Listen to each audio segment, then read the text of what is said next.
Vamos a leer comenzando con versículo 12 hasta el versículo 21.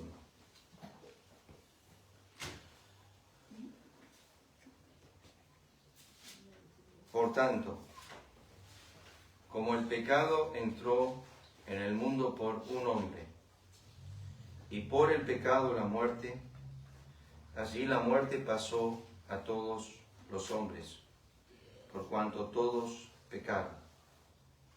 Pues antes de la ley había pecado en el mundo, pero donde no hay ley no se inculpa de pecado. No obstante, reinó la muerte desde Adán hasta Moisés, aun en los que no pecaron a la manera de la transgresión de Adán, el cual es figura del que había de venir. Pues el don no fue, pero el don no fue como la transgresión. Porque si por la transgresión de aquel uno murieron los muchos, abundaron mucho más para los muchos la gracia y el don de Dios por la gracia de un hombre, Jesucristo. Y con el don no sucede como en el caso de aquel uno que pecó. Porque ciertamente el juicio vino a causa de un solo pecado para condenación, pero el don vino a causa de muchas transgresiones para justificación. Pues si por la transgresión de uno solo reinó la muerte, mucho más reinarán en vida por uno solo, Jesucristo, los que reciben la abundancia de la gracia y del don de la justicia.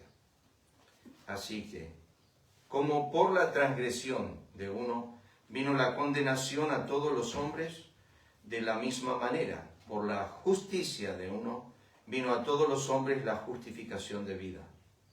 Porque así como por la desobediencia de un hombre, los muchos fueron constituidos pecadores, así también por la obediencia de uno, los muchos serán constituidos justos.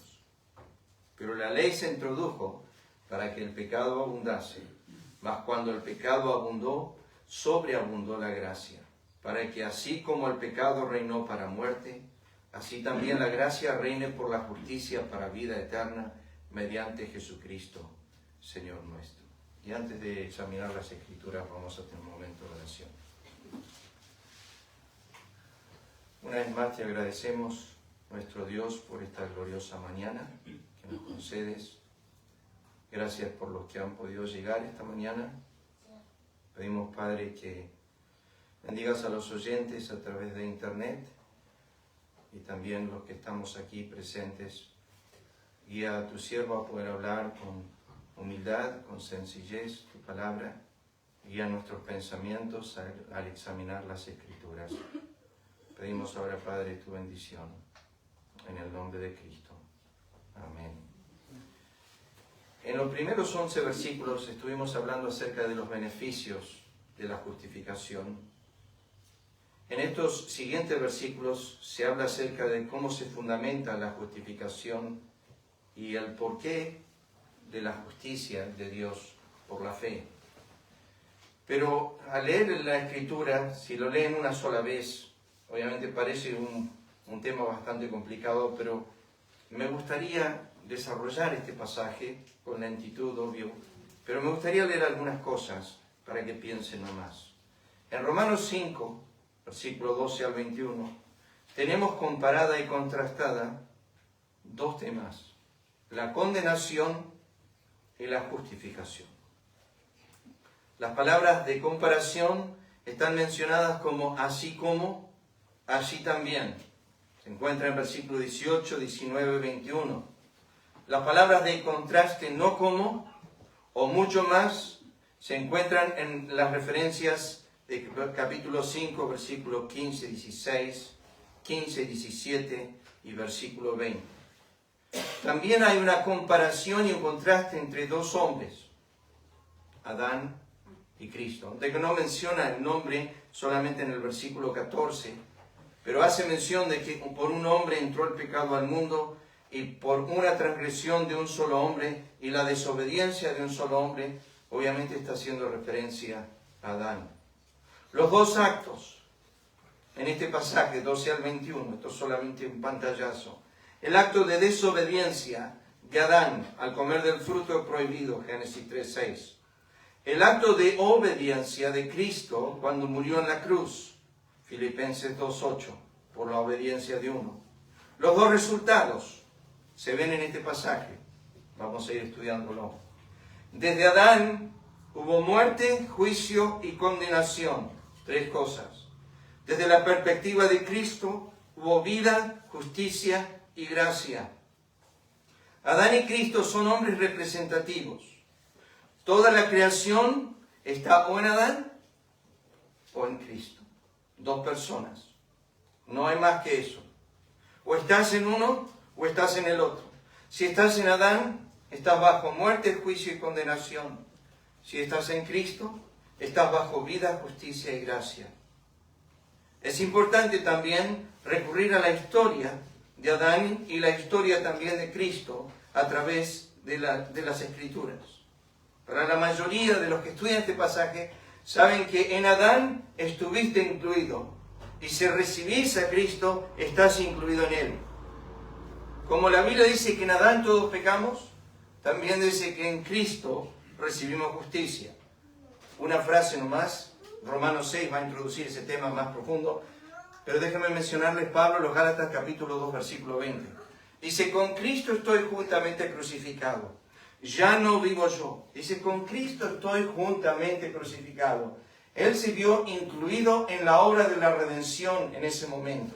Yo juntamente con Cristo crucificado. O sea, en Cristo estábamos ahí. Dios, dice la Biblia, estaba en Cristo reconciliando al mundo. Pero nosotros también estábamos en una forma en la cruz muriendo juntamente con Cristo. Gálatas 2:20. Hay dos temas universales que se enseñan en Romanos 12, versículos 12 al 21. Uno es el pecado y otro es la muerte. Esos son dos temas universales. Nadie sale de eso. Es difícil objetar a que todos los hombres son pecadores y es difícil objetar al fruto del pecado que es la condenación, que es la muerte. Pero déjenme pensar un poco en esto de dos, porque es tremendamente importante en la Biblia el tema de dos.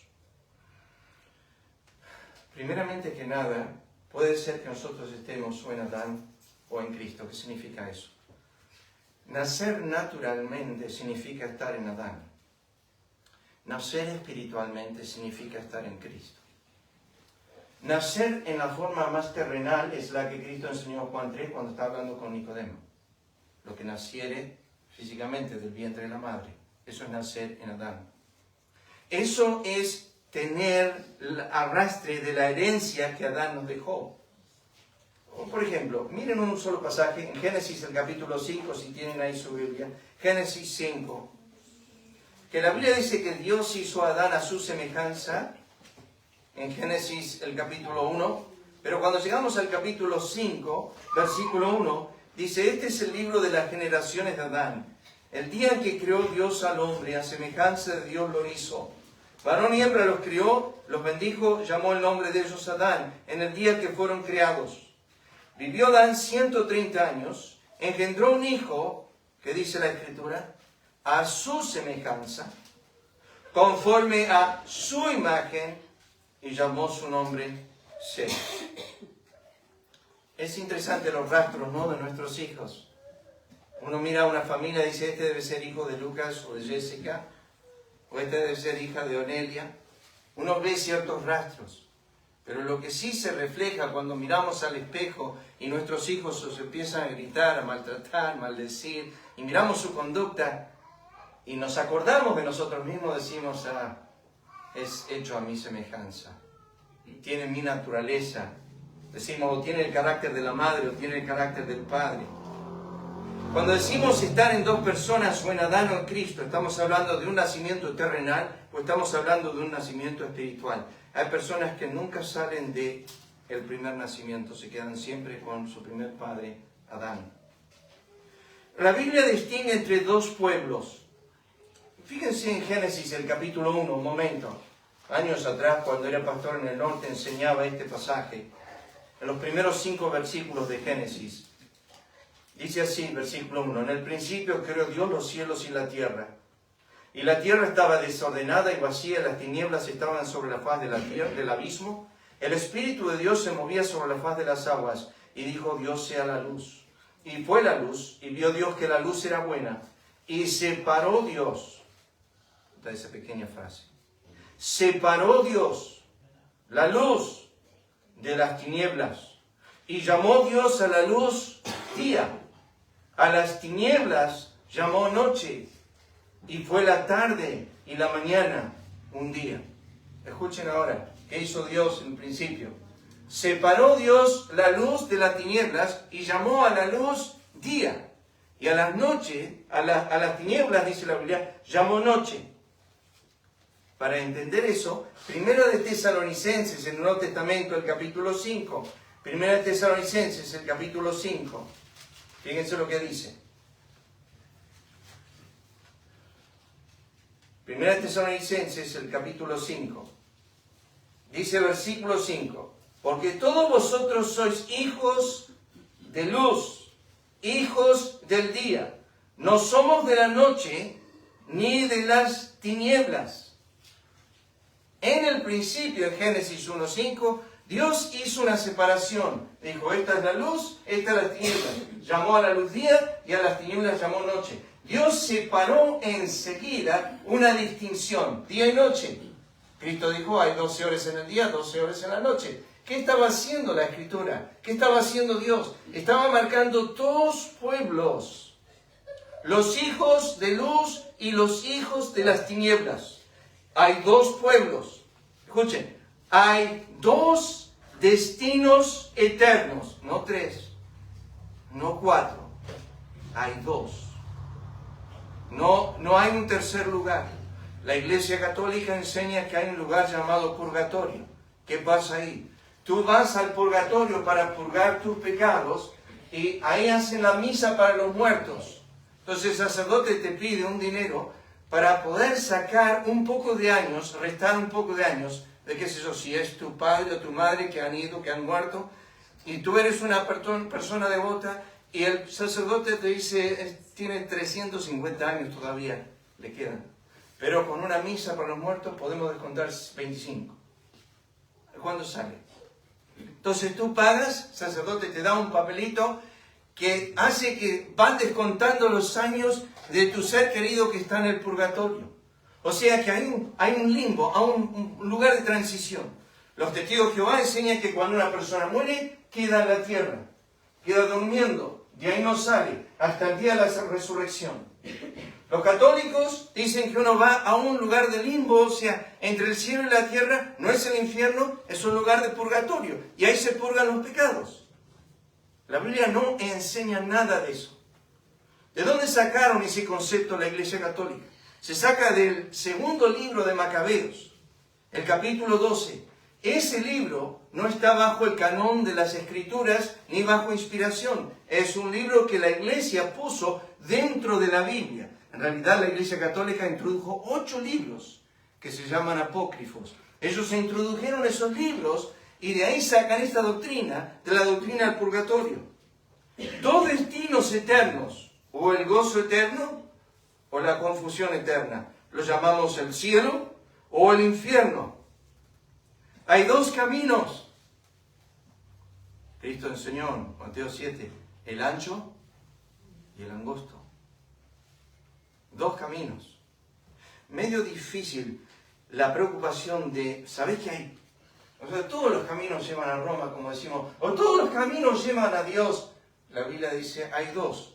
Y no hay otro nombre bajo el cielo, dado a los hombres, en los cuales podemos ser salvos. Jesucristo dijo, yo soy el camino, yo soy la verdad, yo soy la vida. Fue enfático, hay una sola senda hacia Dios, y se llama Cristo, yo soy. Ahora, se han presentado variantes de caminos, pero esos 2 caminos en los cuales Cristo enseñó, dijo, hay un camino ancho y hay un camino estrecho. El ancho no tiene que ver con Si leen el contexto de Mateo capítulo 7, el ancho no tiene que ver con una vida entregada a la inmundicia, el ancho no tiene que ver con una vida borrachera, el ancho no tiene que ver con una vida de adulterio, el camino ancho tiene que ver con una vida religiosa. El camino estrecho es el camino de la verdad, el camino ancho es el camino de las religiones, de todo aquello que provee la religión. Si haces esto podrás ser salvo. Simplemente tenés que cumplir todas estas leyes, todos estos mandamientos. Cristo estaba enseñando esto en Mateo capítulo 7, en capítulo 5 introduce: si vuestra justicia no excede a la de los fariseos y escribas. En capítulo 7 habla de los falsos profetas, falsos maestros. En capítulo 7, versículo 21, me dirán en aquel día. Estos son los del camino ancho, los que siguieron su propio rumbo, los que nunca hicieron la voluntad del Padre, pero estaban metidos en la religión. Dos hombres, enseña Cristo, termina su enseñanza en Mateo 7. Dijo: hay un hombre necio y hay un hombre sabio. Son esos dos hombres en todo el tiempo. El necio es el que no escucha lo que Dios dice y no lo hace. El sabio es el que escucha y lo hace. Dos hombres, sabios y necios. Dos miradas, dos enfoques. Pablo dijo: no mirando las cosas que se ven, que son temporales, sino las cosas que no se ven, que son eternas. Dos miradas. O estás mirando lo eterno o estás mirando lo temporal. Dos naturalezas. La carne y el espíritu. Dos pensamientos. Esto fue algo de Elías. Dijo que si Jehová es Dios, seguirle. Y si no lo es, no lo hagas. No estés entre medio. No estés claudicando entre dos pensamientos. Dos males, dijo Dios a Jeremías. Mi pueblo ha cometido dos males. Me dejan a mí y se van tras la vanidad y se hacen vanos. Dos señores, dijo Cristo. O amarás a uno y menospreciarás al otro, o menospreciarás al uno y amarás al otro. No podéis servir a Dios y a las riquezas. Esos son los dos señores, o el uno o el otro. Dos padres. Cristo dijo: vosotros sois de vuestro padre el diablo, y los deseos de él queréis hacer. Está el Padre de espíritus, está el Padre de las dádivas, está el Padre que es el Padre de nuestro Señor Jesucristo, o está el diablo. Nosotros nacemos en una familia equivocada y tenemos que pasar de esa familia a la otra, y eso es por gracia. Pero Cristo miró a los religiosos de su día y dijo: ustedes tienen un padre y se llama el diablo. Dos condiciones: bendición o maldición. Desde que naciste, o eres maldito o bendito. ¿Estás bajo la bendición de Dios o la maldición? Dos justicias: la que es por la ley o la que es por la fe. Dos nacimientos, dos pactos, el antiguo y el nuevo. Había dos tablas de la ley. ¿Por qué dos? Porque la primera tenía que ver con Dios y la segunda tenía que ver con los hombres. La primera era: amarás al Señor tu Dios con todo tu corazón. Y la segunda es esa área de ocuparse de los hombres: amarás a tu prójimo como a ti mismo. Esas dos preguntas de Génesis que comienzan así: ¿dónde estás tú, Adán? ¿Y dónde está Abel, tu hermano? Dos siervos. De esto hay mucho en la Escritura: el siervo fiel y prudente y el siervo malo y negligente. O sea, la pregunta es, en esta mañana, ¿podés estar en Adán o en Cristo? ¿Podés estar o amando a Dios o las riquezas, o teniendo como padre al diablo o al padre de espíritus?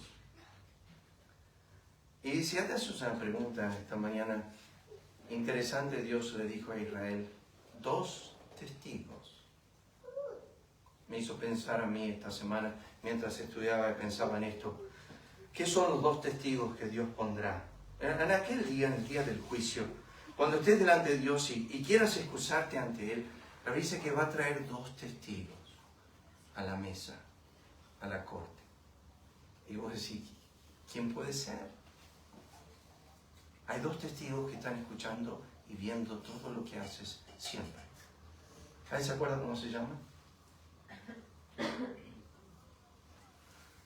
Biblia dice, los cielos y la tierra traigo como testigos contra ti. Por eso Isaías capítulo 1 dice, escucha tu cielo, escucha tu tierra, porque Jehová ha hablado. Dios está hablando con los cielos y la tierra, no, los trae como testigos de lo que Él habla con Israel. Ellos son testigos de esto. Ahora fíjense en Romanos capítulo 5, versículo 12, quiero empezar a desarrollar este versículo. Y hay 4 cosas en el texto que solamente vamos a mirar esta mañana. Fíjense el texto. La primera cosa, por tanto como el pecado entró en el mundo por un hombre. Ese es el primer tema. El segundo tema, y por el pecado la muerte. El tercer tema, la muerte pasó a todos los hombres. Y la cuarta verdad, por cuanto todos pecaron. El versículo es sencillo. Hay 4 verdades. La primera en el versículo 1, como el pecado entró en el mundo por un hombre. La siguiente verdad, por el pecado la muerte. La tercera, la muerte pasó a todos los hombres. Y la cuarta, por cuanto todos pecaron. ¿Dónde surge el pecado? Es un tema difícil. Yo leí bastante esta semana el tema, el origen del pecado, hay diferencias de opinión. Pero Romanos 5:12 se dedica a hablar acerca de cómo entró el pecado en el mundo, no cómo entró el pecado en el universo. Uno cuando ve las obras de Dios dice, ¿cómo puede ser que Dios haya hecho algo tan hermoso y tan precioso como el cielo, la tierra y el mar, y que de repente se encuentre contaminado? El cielo mismo ya estaba contaminado por la presencia del diablo y por el pecado que moraba en él, en el momento que él pecó. La Biblia dice que fue hecho perfecto en todos sus caminos. La única solución que tenemos en cuanto a cómo llegó el pecado a Satanás tiene que ver algo, y en mi pensamiento, tiene que ver algo con 1 Timoteo capítulo 6, donde dice, el amor al dinero es la raíz de todos los males. Y dice que tiene que ver el dinero con Satanás. La Biblia dice en Ezequiel 28 que él traficaba con mercancía y que de la abundancia de lo que él poseía se llenó su corazón de altivez. Entonces él movía algún tipo de movimiento de no sé qué tipo de cosa era en el cielo. Aparte, él era un ser hecho de piedras preciosas y él miraba su resplendor y su brillo. Y Ezequiel nos dice acerca de él que a causa 3 cosas llevaron a Satanás a pecar. Y déjenme decirles esto, que no necesitas de Dios más que abundancia para caer. Por eso es que el que oró en Proverbios capítulo 30, Agur, le dijo a Dios, 2 cosas te pido, que no permitas que pase conmigo. La primera es, no me des riqueza ni pobreza.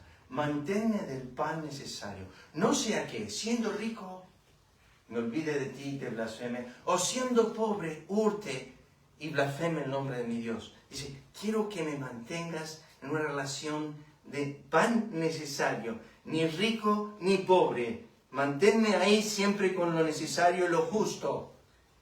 Cada vez que vemos a Dios abundando, como hizo con Satanás, la abundancia lo destruyó.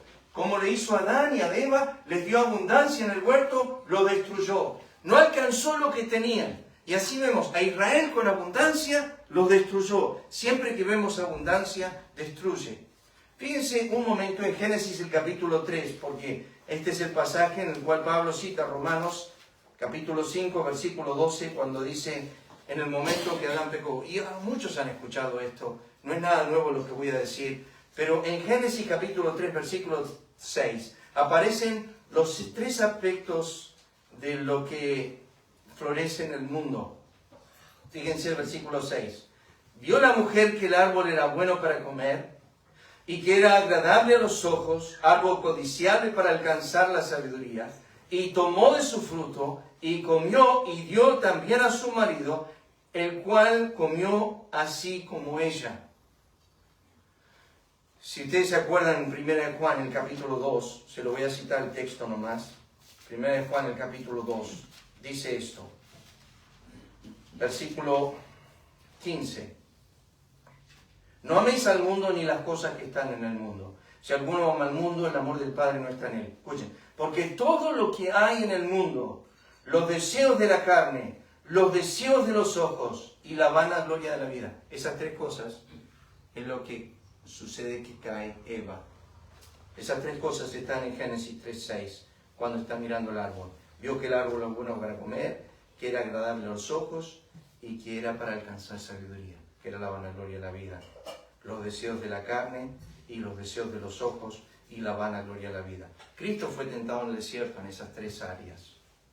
En esas tres áreas. Esas tres áreas son las que nos arruinan a nosotros. Que el diablo viene con esa tentación. Los deseos de la carne, los deseos de los ojos y la vanagloria de la vida. Pero Adán, como ya saben, había sido hecho perfecto, conforme a Eclesiastés capítulo 7. Ellos buscaron muchas perversiones. Pero hay algo interesante. La Biblia dice en 1 Timoteo que Eva fue engañada, pero no Adán. Adán no pecó por engaño, pecó en conocimiento, pecó a la luz de algo que él ya sabía. La Biblia dice que la voluntad de Dios le había sido revelada. Adán sabía lo que Dios no quería que él haga. Su esposa estaba ahí al lado del árbol. Adán, la Biblia dice, estaba con ella. Podía haberla frenado, pero como ya vemos, el dominio de la mujer, desde el principio, él no dijo nada. Y no tenía suegra. Bueno, eso es raro. No dijo nada. Quedó en silencio. Pero ¿qué dice la Biblia? El pecado entró en el mundo por un hombre. Parece ser algo ínfimo, algo tan pequeño. Déjenme decirle, ¿se acuerdan cuando ustedes toman una piedra y están en un lago y la tiran así para que empiece a producir un montón de arcos y uno ve cómo se van haciendo los arcos y siguen y siguen y siguen? Esto fue el principio del pecado de Adán. Se introdujo así con sencillez. ¿Qué pasó? Adán trajo todas las angustias, las tristezas, los dolores, los llantos, las lágrimas, las culpas, las congojas, los temores, las ansiedades, los afanes, los engaños, las ruinas, las destrucciones, las aflicciones, los abortos, las violaciones, las consecuencias, la siembra, la cosecha, los hogares rotos, los divorcios, los adulterios, los hijos pródigos, las muertes, los homicidios, los suicidios, los secuestros, los odios, los aborrecimientos, las guerras, las muertes, las infidelidades, el amor al dinero, los placeres, los engaños, las persecuciones, la prostitución, las decepciones, los hijos contra los padres, la búsqueda de uno mismo por naturaleza personal, el egoísmo. Bueno, la lista es larga. Y tú dices, ¿qué hizo Adán? Solo pecó una vez. La Biblia dice, el pecado entró en el mundo. ¿Qué es eso? Eso es lo que llamamos esta verdad, la presencia del pecado. Pero no solo en el mundo, en Adán.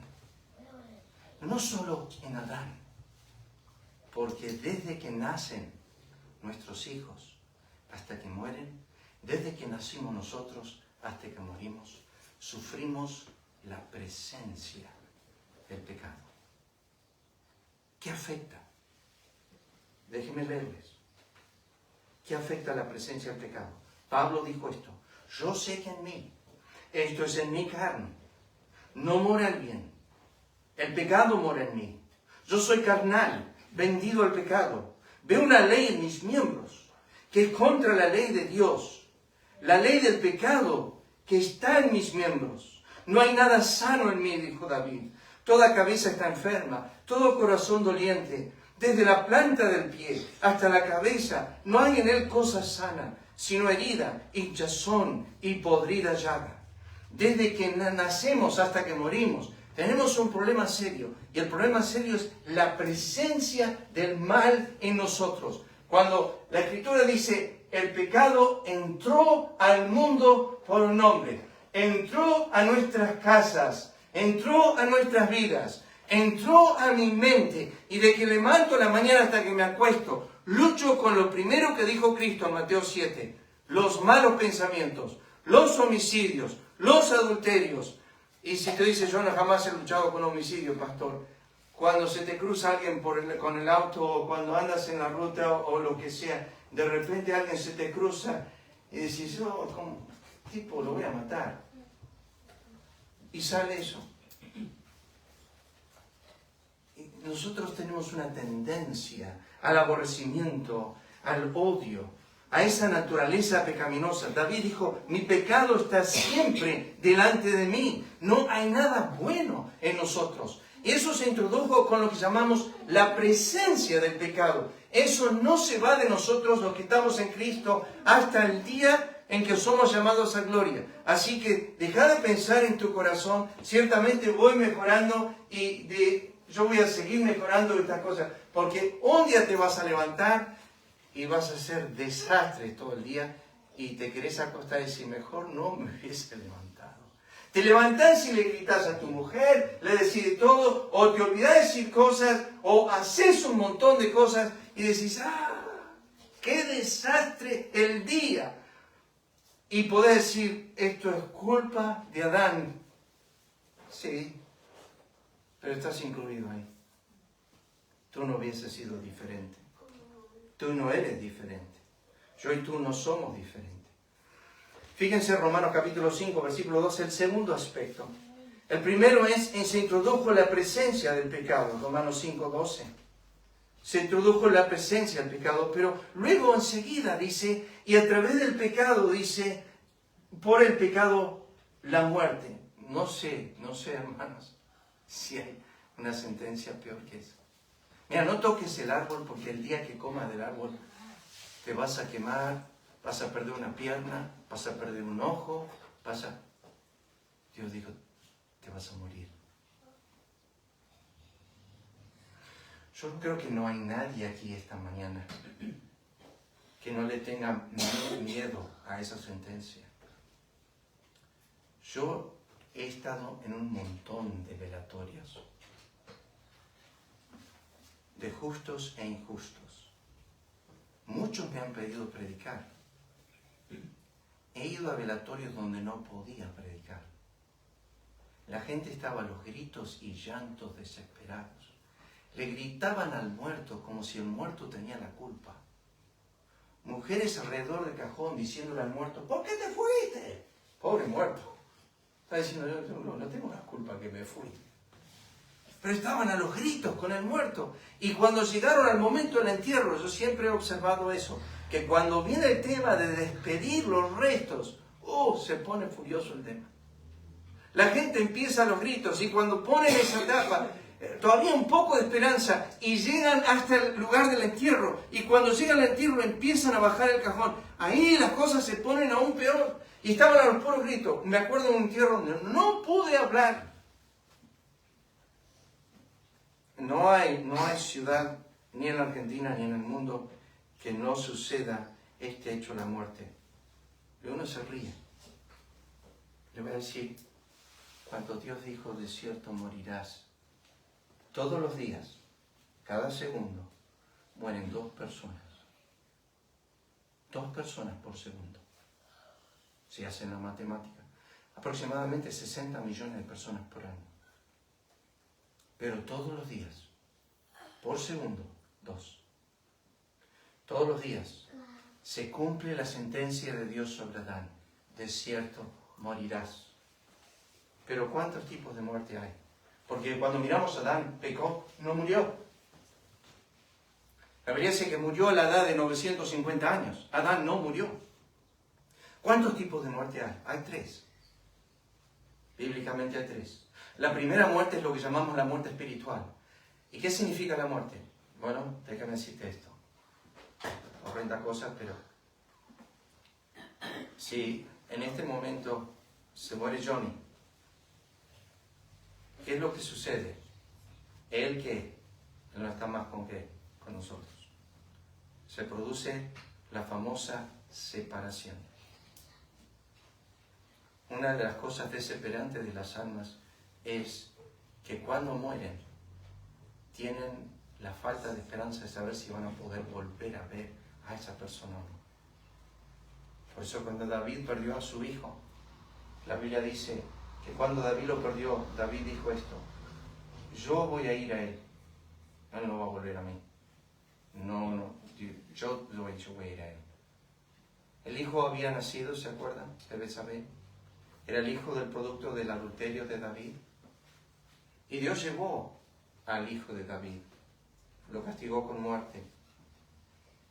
Eso, la separación. Adán sufrió una separación de Dios. Enseguida fue echado del huerto. Y él y Dios estaban separados. Esa separación, esa muerte espiritual, es cuando el hombre no tiene ninguna relación con Dios. La segunda muerte mencionada en la Escritura es la muerte física, la cual vemos continuamente. Esa produce una separación entre seres queridos, entre hijos y padres, entre cónyuges. Ayer estaba hablando con los hermanos en Chivilcoy y la Biblia dice: saludad a vuestros pastores. Hice simplemente referencia a esto, que cuando la autora de los Hebreos escribió esto, dijo: Jesucristo sigue siendo el mismo hoy, ayer y por los siglos, pero tu pastor no siempre va a estar. Un día el Señor lo va a sacar, un día va a morir, un día no va a estar. Tu confianza nunca debe estar en el hombre que está detrás del púlpito, sino en la enseñanza que Él te da acerca de la persona que es inmutable y que siempre va a estar, que es Cristo. Él no cambia. La muerte física pasa a todos los hombres, por cuanto todos pecaron, dice la Biblia. Pero después, ¿y qué es la muerte física? Bueno, Santiago nos describe la muerte física. Es la separación del espíritu del cuerpo. Hicieron un estudio años atrás en Australia. Pesaron cuerpos humanos y cuerpos de animales sobre balanzas sofisticadas. Y todos en la balanza, no importa el peso que tenían, todos perdían el mismo peso.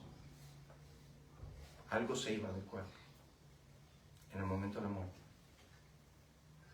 En los animales dice que permanecía igual. En los hombres se iba el mismo peso. ¿Qué es? La Biblia dice que el espíritu vuelve a Dios que lo dio.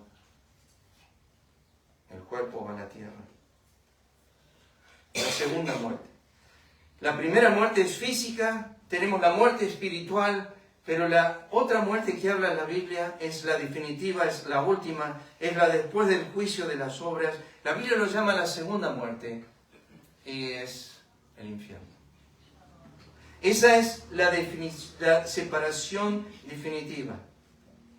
Puede ser que tu familia conozca a Cristo y que se muera ahora. Mi papá murió hace unos años atrás. Y él se fue a la presencia del Señor. Y cuando yo muera, si Dios quiere, voy a ir a verlo a Él. Es más, 1 Tesalonicenses capítulo 4 habla de esa consolación para los creyentes. Pablo dijo: ausente del cuerpo, presente al Señor. O sea que cuando morimos vamos a estar en la presencia de Cristo. Pero eso es hablando de los creyentes. La certidumbre es esta. No sé si te pasa, no sé si lo piensas, si estás pensando en esto todo el tiempo, pero de cierto morirás. Eso tenlo por cierto. La Biblia dice en Oseas capítulo 4, prepárate entonces para el encuentro de tu Dios. Eso es tremendamente importante. Prepárate para el encuentro de tu Dios. Fíjense Romanos 5, lo siguiente.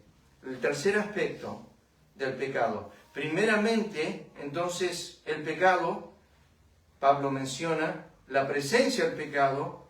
Lo segundo es la paga del pecado, pero versículo 12 dice: y por el pecado de la muerte, así la muerte pasó a todos los hombres.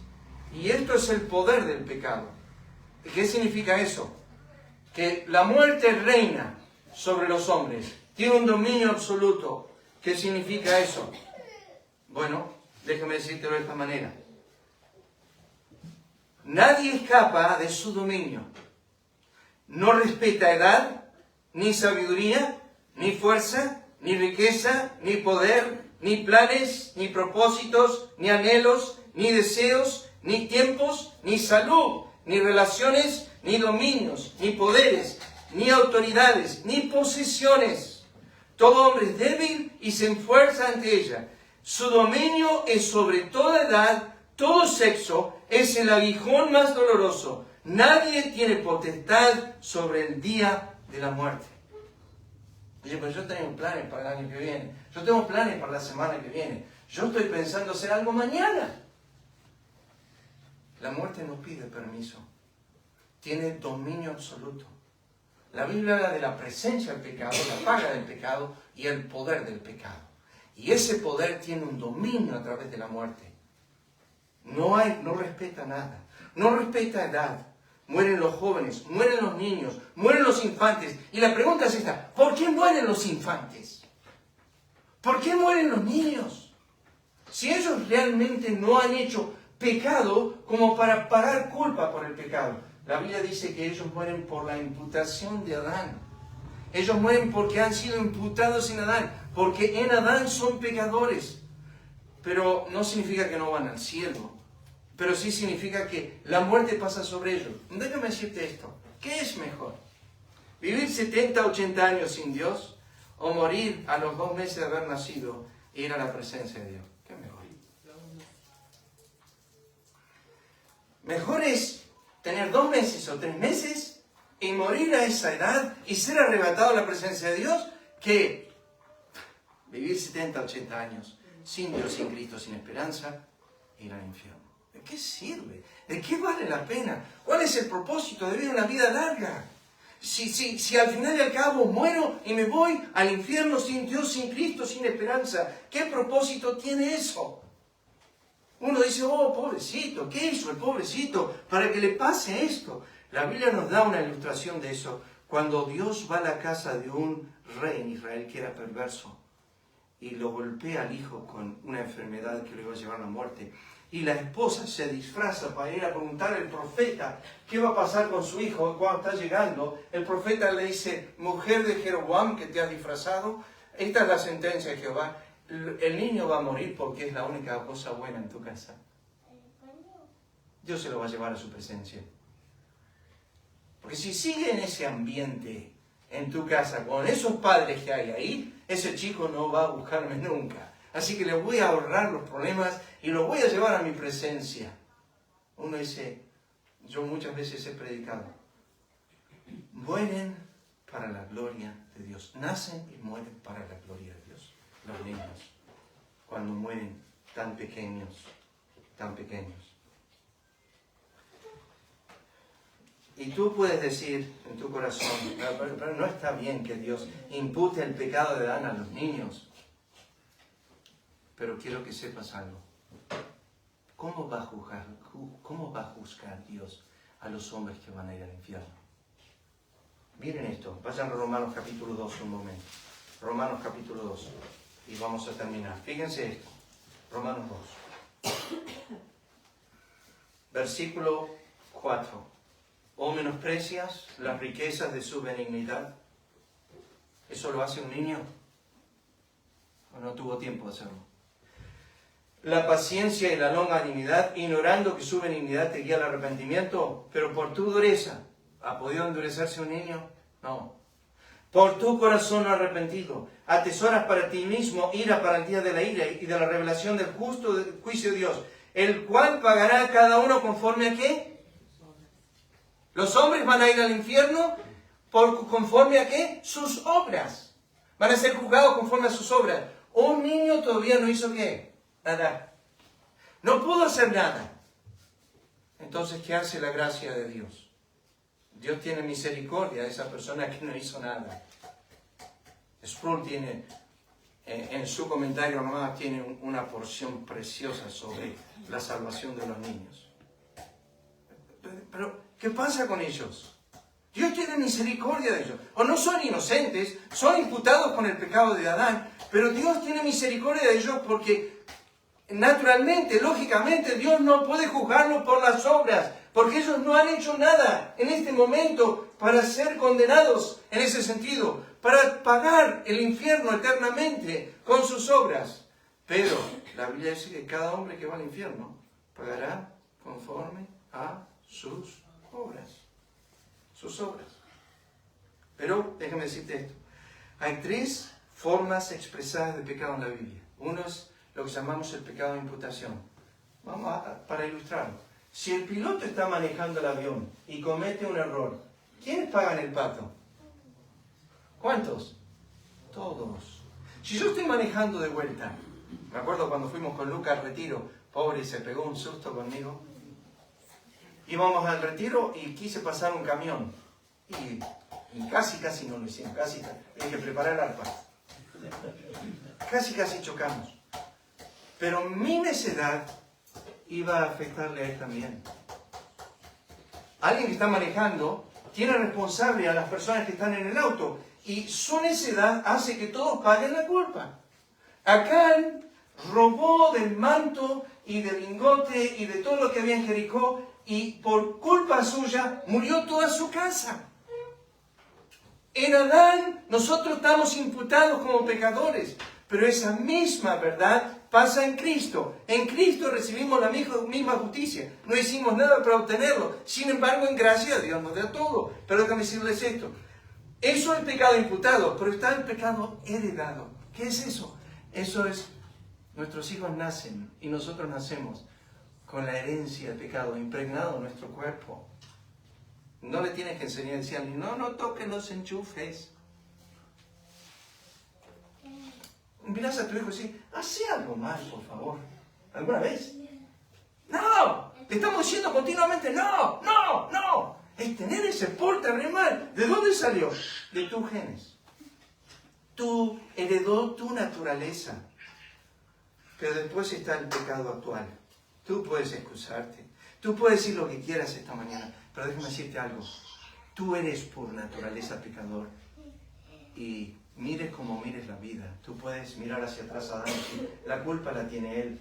O a tus padres, yo heredé el pecado de mis padres. Pero déjame decirte algo. Tú eres pecador actual por tu naturaleza. Y la Biblia dice, su deseo busca al que se desvía. No le eches la culpa a nadie. La culpa eres tú mismo, siempre. A Isaías lo dijo bien. Ay de mí. Job dijo, yo soy vil. Pablo dijo, miserable hombre de mí. Él no dijo miserable los Corintios, miserable los Efesios, miserable Timoteo, miserable Lucas. No, dijo, miserable soy yo. Eso es. Entonces, el pecado se introdujo en el mundo por un hombre. Por él vino la paga del pecado. Por él vino el dominio del pecado. Y todos los hombres, en Adán, pecamos. Por imputación, por herencia y por lo que somos hoy. Así somos. Esa es la historia de la raza humana en Adán.